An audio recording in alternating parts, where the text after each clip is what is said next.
देखो, मेरा काम है आप तक जानकारी पहुंचाना। जो जानकारी हम तक आ जाती है, जो जानकारी हमारे पास होती है, वो इन्फॉर्मेशन हमारा काम है आप तक पहुंचाना।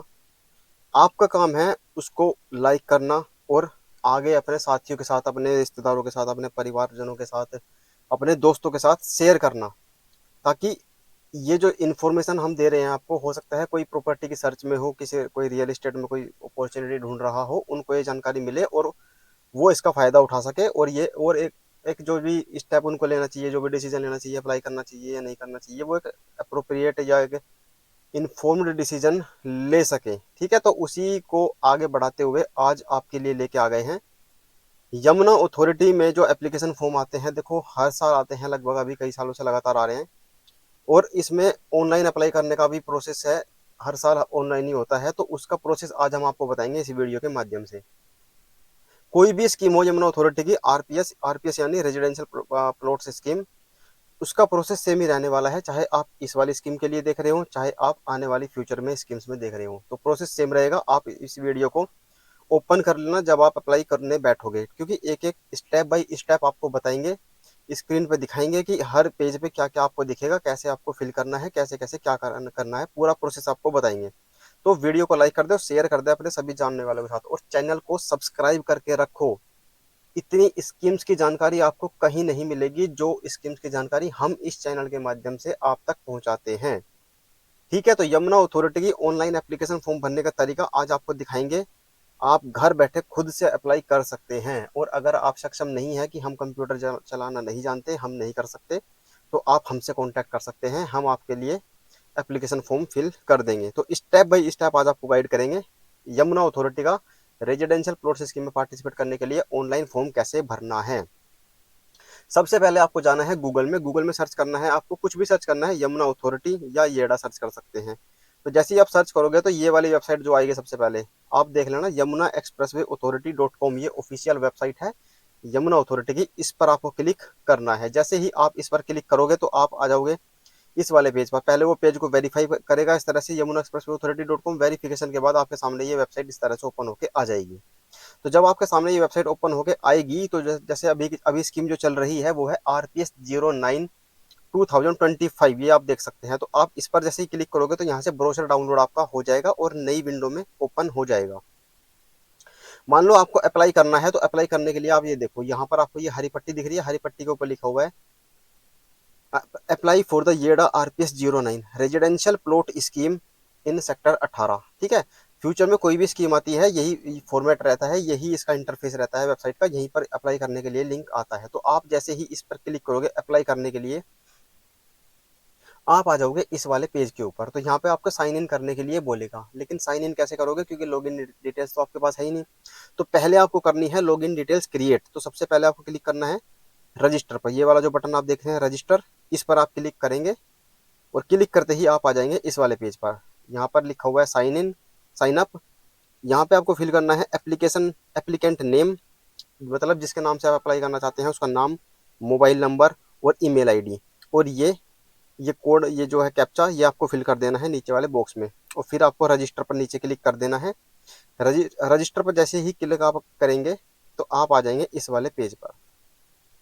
यहाँ पर आपको देखने को मिलेगा डैशबोर्ड, एप्लीकेशन फॉर्म, सेटिंग। तो यहाँ पर नाम, ईमेल आईडी और ये जो तीन बॉक्स दिख रहे हैं मोबाइल नंबर, तीनों मेंशन होंगे।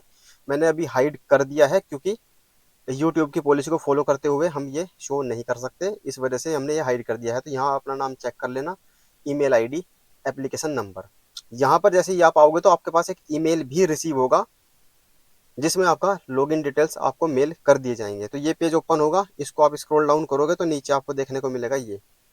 ठीक है, तो ये सारे स्टेप्स हैं इसमें अप्लाई करने के लिए। सबसे पहले आपको डाउनलोड इंस्ट्रक्शन फॉर्म कर लोगे, एक्टिवेट फॉर्म कर लोगे। एक्टिवेट कैसे करेंगे वो भी अभी बता देंगे आपको। 600 रुपीज़ पे करोगे आप, तब जाके आपका फॉर्म एक्टिव होगा। उसके बाद ये बटन एक्टिव हो जाएगा, अप्लाई ऑनलाइन वाला। ठीक है, तो आपको ईमेल दिखा देते हैं। एक ईमेल आपको रिसीव होगा इस तरह से। उसमें यहाँ पर देखो ये लिखा है ना लॉग इन यूआरएल, इस पर क्लिक करेंगे तो पहुंच जाओगे यमुना अथॉरिटी की वेबसाइट पर, जहाँ पर लॉगिन करके आप अप्लाई कर सकते हैं। और लॉगिन डिटेल्स क्या होंगी, जो यूजर नेम और पासवर्ड इसके नीचे हाइड किए हुए हैं हमने, तो यहाँ से आप यूजर नेम और पासवर्ड देख के लॉगिन कर सकते हैं। ठीक है, इसके बाद आप क्लिक करोगे जो ये वाला बटन है। जब लॉगिन कर लोगे, ये एक्टिवेट फॉर्म वाला जो ऑप्शन है, एक्टिवेट फॉर्म, इस पर आप जैसे ही क्लिक करोगे तो आप आ जाओगे पेमेंट वाले पेज पर। एक्टिवेट फॉर्म आपको करना है 600 रुपीज़ की पेमेंट करके। ये एप्लीकेशन फीस है, ये आपको रिफंड नहीं होगी। ठीक है, तो आप आ जाओगे इस वाले पेज पर और यहाँ आपको मिलेंगे 600 रुपीज़ पेमेंट करने के लिए पेज मिलेगा। इन दोनों में से आप किसी पे भी क्लिक कर सकते हैं। मान लो हमने स्टेट बैंक ऑफ इंडिया वाले ऑप्शन पे क्लिक करते हैं तो आप आ जाते हैं इस पेज पर।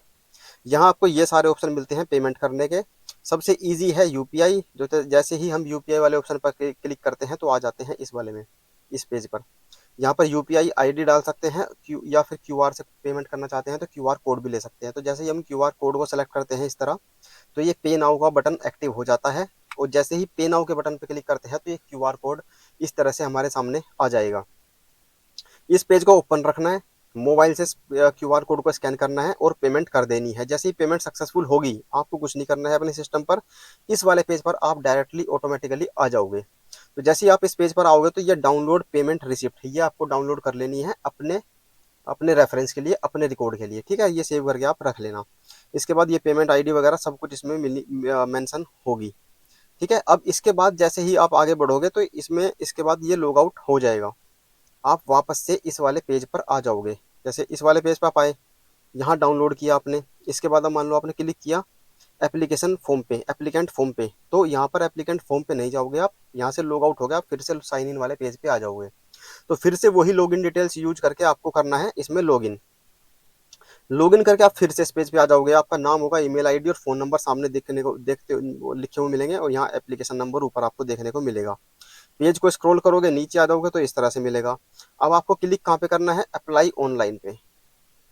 अप्लाई ऑनलाइन पे क्लिक करना है आपको, या फिर आपको यहाँ पर एप्लीकेंट फॉर्म पे क्लिक करना है। किसी पे भी आप क्लिक करोगे तो आप आ जाओगे नेक्स्ट पेज पर। आपके सामने फॉर्म ओपन होके आ जाएगा जिसमें सबसे पहले आएगी बेसिक इन्फॉर्मेशन। तो एप्लीकेंट डिटेल फॉर्म्स अब शुरू हो गया है। यहाँ से आप अपने डिटेल फिल करोगे। एप्लीकेशन फॉर्म नंबर पहले से भरा होगा, एप्लीकेंट नेम भी पहले से भरा होगा, फादर्स नेम फिल करना है, कैटेगरी फिल करनी है आपको और सब कैटेगरी फिल करनी है। ये सारी चीज़ें अभी एक एक करके आपको दिखाऊंगा कि जब इस ड्रॉप डाउन पे क्लिक करते हैं तो क्या क्या ऑप्शन आपके सामने आते हैं। प्लॉट का size, marital status, date of birth, ये सारी चीज़ें भरोगे। पेज को स्क्रॉल करोगे तो नीचे ये डिटेल्स होंगी सारी, ये सारी चीज़ें आपको फिल करनी है। अब दिखाते हैं कौन कौन सी चीज़ें आपको फिल करनी है जो ड्रॉप डाउन में है, उसमें क्या क्या ऑप्शन आपको मिलेंगे। कैटेगरी में आपको जनरल, SC ST, ठीक है, इसमें से अपनी कैटेगरी सेलेक्ट कर लोगे। इसके बाद अपनी सब कैटेगरी में आप जाओगे तो जनरल जनरल फार्मर्स या फंक्शनल इंडस्ट्रियल, इसमें से सेलेक्ट करोगे। इसके बाद आप आ जाओगे, प्लॉट का साइज आप क्लिक करोगे, जिस भी प्लॉट साइज में आप अप्लाई करना चाहते हैं उसको सेलेक्ट कर लोगे। फिर मैरिटल स्टेटस के लिए आप सेलेक्ट कर लोगे सिंगल या मैरिड। इसके बाद आप आ जाओगे जेंडर के ऊपर, मेल, फीमेल या ट्रांसजेंडर। ठीक है, इसके बाद आप आ जाओगे पेमेंट ऑप्शन पे। तो इस बार ओनली पेमेंट वन ऑप्शन ही अवेलेबल है। जैसे हर बार होता था पेमेंट ऑप्शन 1 और ऑप्शन 2 कि एक EMI वाला ऑप्शन होता था और एक फुल टाइम, वो फुल पेमेंट आप एक ही बार में करोगे यानी 90 दिन के अंदर। इस बार सिर्फ फुल पेमेंट वाला ही ऑप्शन अवेलेबल है। तो ऑप्शन 1 ही है, आपको ये सेलेक्ट कर लेना है। इसके बाद आपको करना है हैंडीकैप्ड। अगर आप हैंडीकैप कोटा में अप्लाई करना चाहते हैं तो आपका जो सर्टिफिकेट है वो यूपी का ही होना चाहिए। अगर आप अदर स्टेट से बिलोंग करते हैं, वहाँ से आपका इश्यूड है हैंडीकैप सर्टिफिकेट, तो आपको इस कोटे का रिजर्वेशन नहीं मिलेगा। ठीक है, तो ये सारी चीज़ें आप फिल जैसे ही करेंगे, यहाँ से पेमेंट वगैरह सब कुछ फिल कर दिया, पूरा फॉर्म जितनी भी डिटेल्स थी वो आपने फिल कर ली। इसके बाद आप क्लिक करेंगे सेव एंड नेक्स्ट। तो जैसे ही आप इस पर नेक्स्ट पर क्लिक करोगे तो आप आ जाओगे मेलिंग एड्रेस। इस पेज पर आपसे पूछेगा एड्रेस। ठीक है, तो दो एड्रेस आपको आपको इस पेज पर देखने को मिलेंगे, एक तो मेलिंग एड्रेस और नीचे जब स्क्रॉल करोगे तो आपको मिलेगा परमानेंट एड्रेस। तो ये सारी चीज़ें आपको फिल कर देनी है, ये आप फिल कर ही लोगे खुद से। ठीक है, इसको एड्रेस को फिल करके फिर आप जाओगे सेव एंड नेक्स्ट पे क्लिक करोगे तो आप आ जाते हो फिर रिफंड डिटेल्स फॉर्म।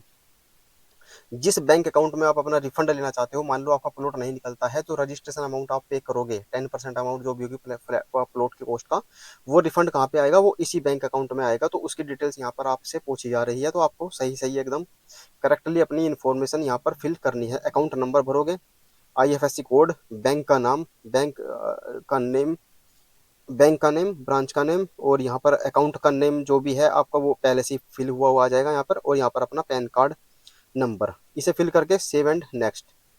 इसके बाद आप आ जाओगे डॉक्यूमेंट्स वाले पेज पर। डॉक्यूमेंट्स में मैंने आपको पहले ही बताया था, डिटेल वीडियो बनाया था कि क्या क्या डॉक्यूमेंट्स आपको रखने हैं। एक कैंसिल चेक की कॉपी और आपको रखनी है, वो भी आपको यहाँ पर अपलोड करनी होगी।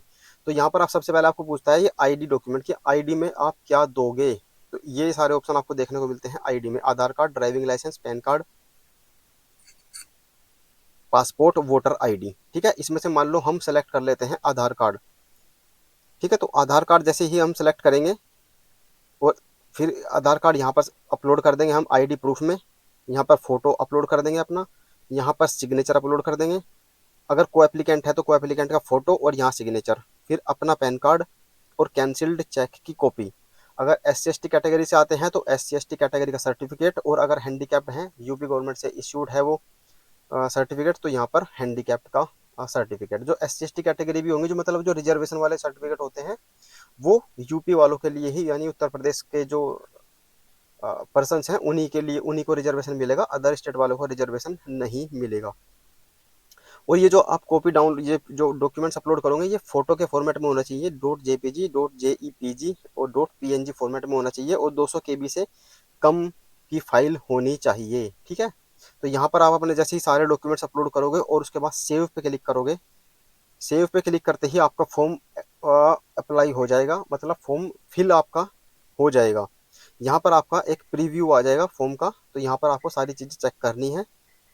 जैसे ही आपका इस पेज पर आओगे तो आपको form number, application number, category, application number, subcategory, date of birth, marital status, यहाँ पर फोटो और यहाँ पर साइन, सारी चीज़ें आप अच्छे से एक बार चेक कर लेना, कोई गड़बड़ तो नहीं है, कोई गलत इन्फॉर्मेशन तो आपने नहीं दी है। अगर दी है तो आप यहीं पे करेक्ट कर सकते हैं। इस पेज को स्क्रॉल करोगे तो नीचे यहाँ पर आ जाओगे, ये जो डॉक्यूमेंट्स देख रहे हो आप, Aadhaar card, PAN card, cancelled cheque, इस पे क्लिक करके व्यू डॉक्यूमेंट्स, इन पे क्लिक कर करके आप एक बार देख लेना कि आपने जो डॉक्यूमेंट्स अपलोड किए हैं वो क्लियरली विजिबल हैं, पढ़ने में आ रहे हैं वो।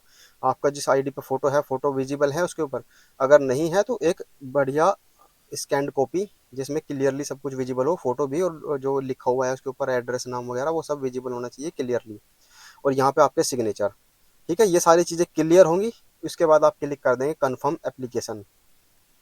अगर कुछ मिस्टेक है, कुछ चेंज करना है, तो आप एप्लीकेंट फॉर्म में पीछे पीछे जाके भी इसमें एडिट कर सकते हैं डाटा, और फिर से इसको सबमिट कर सकते हैं। फिर आपको क्लिक करना है यहाँ पे आके कन्फर्म एप्लीकेशन। कन्फर्म एप्लीकेशन होते ही आप आ जाओगे, फिर लास्ट स्टेप बचेगा आपका रजिस्ट्रेशन अमाउंट का पे करने का। तो रजिस्ट्रेशन अमाउंट आपको पे करनी है बस उसके बाद, और कन्फर्म एप्लीकेशन पे जैसे क्लिक करोगे तो आप आ जाओगे फिर इस वाले पेज पर। तो मान लो आप जनरल कैटेगरी से हैं, 200 स्क्वायर मीटर वाले प्लॉट में अप्लाई कर रहे हैं, तो 7 लाख रजिस्ट्रेशन अमाउंट आपको पे करना है।